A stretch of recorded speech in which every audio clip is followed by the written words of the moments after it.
রাঙ্গামাটি জেলা পরিষদে মনোনীত সদস্যদের নিয়োগ বাতিল করে প্রতিটি উপজেলার প্রতিনিধিত্ব নিশ্চিত করার দাবি জানিয়েছেন 4 উপজেলার বাসিন্দারা।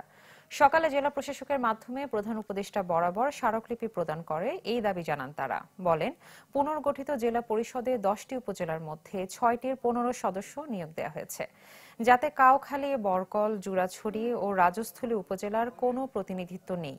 একই সাথে নতুন পরিষদে বিগত স্বৈরাচারী সরকারের সুবিধাভোগী ও হত্যা মামলার আসামিও রয়েছে বলে দাবি তাদের।